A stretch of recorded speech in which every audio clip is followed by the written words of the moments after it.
This is Internet Business Mastery, episode 83. In a world where bosses control your life and thoughts of escape fill your mind, where inspiration seems dead and cynicism rules the masses, you have a desire to break free. You feel the need to take control. Now, there exists a place where the secrets of freedom and wealth are given to those who believe. InternetBusinessMastery.com. Free your mind.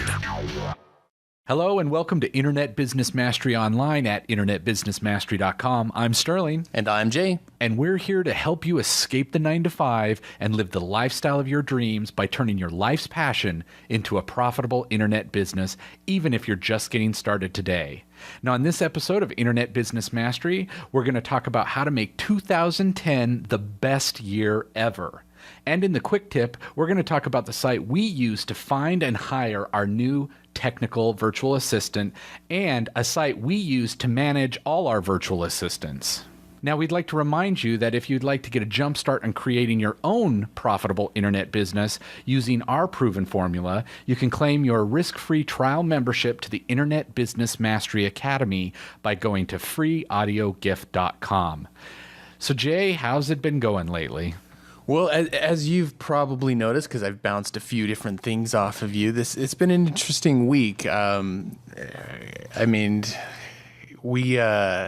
just finished up that documentary, which was a huge project, totally absorbed a ton of my time. And, unfortunately that when you get so sunk into a project like that, it kind of pushes other things to the side. Like, you stop exercising as much as you should. And, just little priorities start falling off because there's only so much time in the day.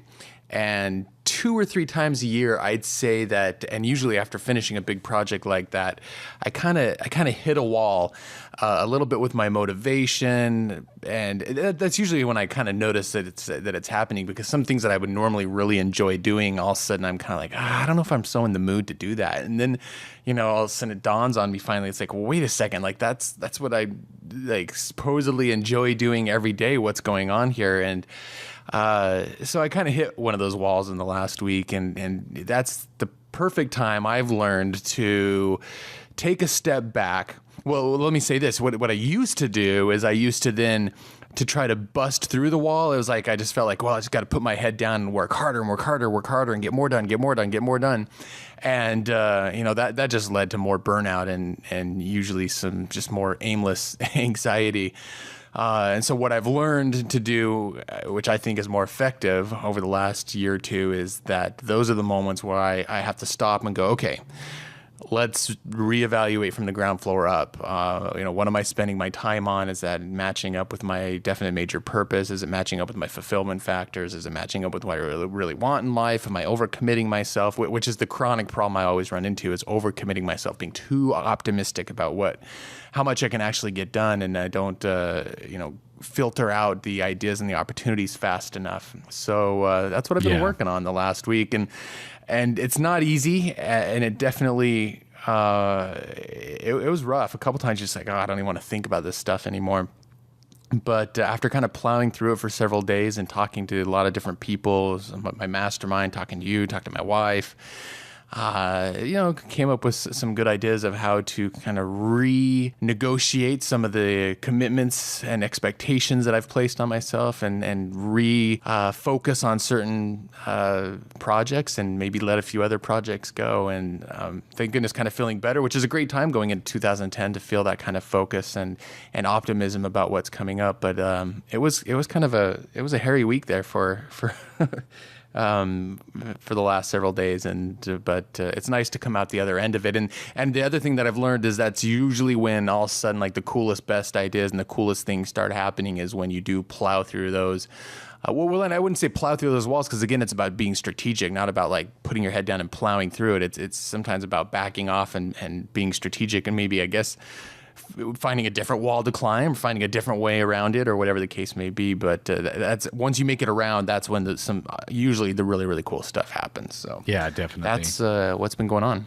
Well, and it couldn't have come at a better time, even though I'm sure it was quite painful to figure out. But here it is at the end of the year, about the time when we especially, but people in general start looking at goals and goal setting and this kind of stuff. So yeah, it definitely hit at the time where, we were able to talk things through too, as far as our business and what was going to happen with all your new changes, which the Internet Business Mastery community will see some of those decisions coming out early in 2010 as well. And we'll probably talk a little bit more about that in the announcements. But yeah, for me, it's been also renegotiating and obviously with the changes that you have coming up, it changed some things for me as well. So yeah, it's been really exciting to start look at this stuff again and renegotiate. And that's actually going to be part of our feature segment, is some of the stuff that we do at least once a year, and most certainly you should do before you start an internet business as well. Well, with that, let's go ahead and jump into our feature segment about how to have the best year ever in 2010. And now, the features segment. About this time last year, we did an episode, and it was titled How to Have the Best Year Ever in 2009. And we thought it'd be cool to do another episode just like that. It was received really well, and we basically just kind of thought through, well, what are the things that are on our minds as we're going into the new year, and what are the things that we think are important that you should be considering as well, and put them together to discuss on this episode. Now, you might be wondering, well, if we had the best year ever in 2009, how are we supposed to have the best year ever in 2010? And I'd say, well, there's no reason why next year can't be better than the one before, and just keep getting better and better every time. So that's what we're going for here. So we sat down and jotted out some notes, and we're going to go ahead and talk through these. We have, I guess, about, 5 specific things here that we want to cover. So we're going to start out with I believe this is the same thing we talked about in the episode a year ago, and that's because it's just that important. It's something that should be thought about more than every year, actually several times throughout the year, but at the beginning of the year is certainly a great time to look at it, and that is the definite major purpose, which is something I know, Sterling, that you're really big on and like talking about quite a bit. So what's your take on that? What should we be thinking about when it comes to our definite major purpose right now?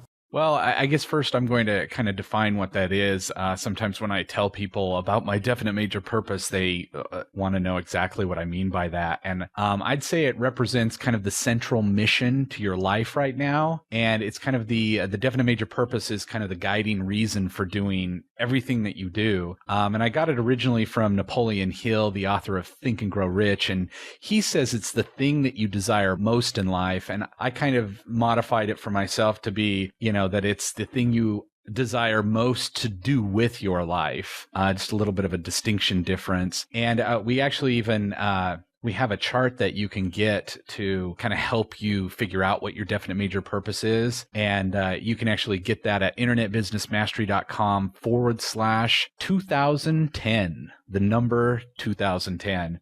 We'll have all the stuff from this particular episode will be in there so that you can get this and help you find that. And basically for me, the definite major purpose is how I basically make huge decisions. Once you know what that is, and actually that reminds me, I think I'll list it at that site too, what you and I have as our definite major purpose, so people can kind of get an example of it. So you can go there again, internetbusinessmastery.com/2010 to kind of get a look at what ours are. You can get the chart, go ahead and fill out, find out what your definite major purpose is. And I'll tell you, the moment I actually did this and made this a part of my life, and I actually even look at the definite major purpose many more times than just once a year for sure, constantly looking at it whenever I do any sort of goal setting, because this is, if you know what your purpose is, it makes all your decisions so much easier. You can say, is this decision I'm making going to take me closer to my purpose or take me away? Is it going to, we're going to talk about fulfillment as well. Is it going to fulfill me or not fulfill me? And these are very, very important things that I just don't hear many people talking about, especially in business, because